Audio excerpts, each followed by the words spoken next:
ഭാര്യ it's okay എന്നൊക്കെ പറയും. അപ്പോഴും നീ ഒന്ന് വിചാരിക്കുക, നിൻ്റെ മക്കളുടെ മാതാവാണ് അവൾ, അല്ലേ?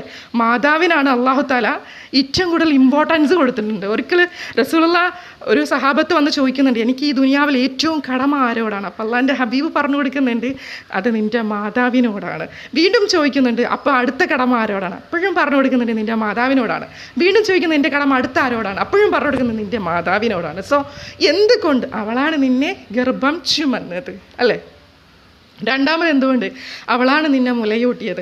ഈ മുലയൂട്ടുക എന്ന് പറയുന്ന പ്രക്രിയ അത്ര നിസ്സാരമുള്ള കാര്യമല്ല കേട്ടോ. അത് മുലയൂട്ടിയിട്ടുള്ള എല്ലാ ഉമ്മമാർക്കും അറിയാം, അത് ഭയങ്കര സഹനം പിടിച്ചൊരു കാര്യമാണ്.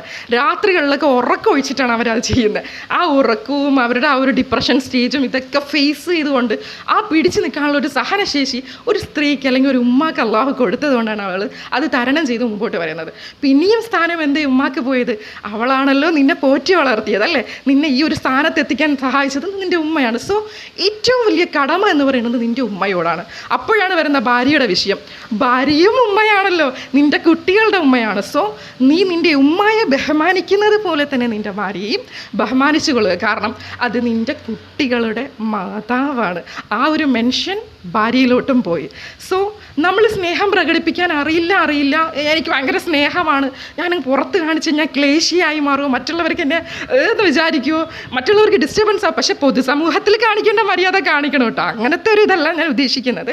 പൊതുസമൂഹത്തിൽ നമ്മൾ മറ്റുള്ളവരുടെ മുമ്പിൽ കാണിക്കുമ്പോൾ ഒരു അധമുണ്ട്, അതല്ല ഞാൻ ഉദ്ദേശിച്ചത്. അല്ലാതെയുള്ള കാര്യങ്ങൾ, അവരെ ഒന്ന് ചേർത്ത് പിടിക്കുന്നത് കൊണ്ടോ, അവർക്കൊരു അസുഖം വരുമ്പോൾ അവരൊന്ന് ചേർത്ത് പിടിക്കുന്നത് കൊണ്ടോ, അവരെ കൂടെ നിൽക്കുന്നത് കൊണ്ടോ, അവരോടൊന്ന് വർത്തമാനം പറയുന്നത് കൊണ്ടോ അവർക്കൊരു താങ്ങാവണം നമ്മൾ. അവർക്ക് തോന്നണം ഈ ലോകത്തിൽ എന്നെ ഏറ്റവും പ്രൊട്ടക്റ്റ് ചെയ്ത് പിടിക്കുന്ന കൈകൾ അത് എൻ്റെ ഇക്കാടതാണെന്ന് തോന്നണം. സോ സ്നേഹം പ്രകടിപ്പിക്കാനുള്ളതാണ്. അത് പ്രകടിപ്പിച്ച് തന്നെ നമുക്ക് ജീവിക്കാം. നമ്മളെ മക്കളത് കണ്ടു വളരട്ടെ. നാളെ അവരുടെ തലമുറയും സ്നേഹം പ്രകടമാക്കാനും സ്നേഹത്തിനെ കുറിച്ച് സംസാരിക്കാനും സ്നേഹത്തിന് വേണ്ടി വാദിക്കാനും ഒക്കെ ഉള്ള നാവുകളൊക്കെ ആക്കി കൊടുക്കട്ടെ അല്ലാഹു തആല, അല്ലേ? കാരണം ഈ ദുനിയാവിൽ പടച്ചോനും നമ്മളോട് കാണിക്കുന്ന ഒരു ഏറ്റവും വലിയൊരു നിഅമത്ത് പറയുന്ന അള്ളാഹുവിൻ്റെ സ്നേഹമാണ്. എന്തിലും ഏത് ടൈമിലും ഏത് ടേം എടുത്താലും ഏറ്റവും വാല്യുബിളായ ഒരു മെഷർമെൻ്റ് എന്ന് പറയുന്നത്, അല്ലെങ്കിൽ ഒരു കാര്യം എന്ന് പറയുന്നത് അത് സ്നേഹം തന്നെയാണ്.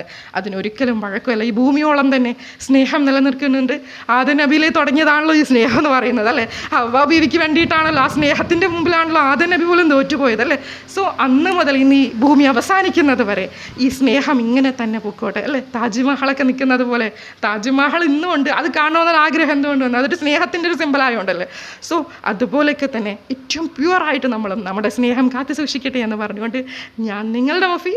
നിങ്ങൾക്ക് എൻ്റെ ചിന്തകൾ ഇഷ്ടപ്പെടുകയാണെങ്കിൽ നിങ്ങൾ എന്നെ സപ്പോർട്ട് ചെയ്യണേ എന്ന് പറഞ്ഞുകൊണ്ട് നിർത്തുന്നു. അസ്സലാമു അലൈക്കും.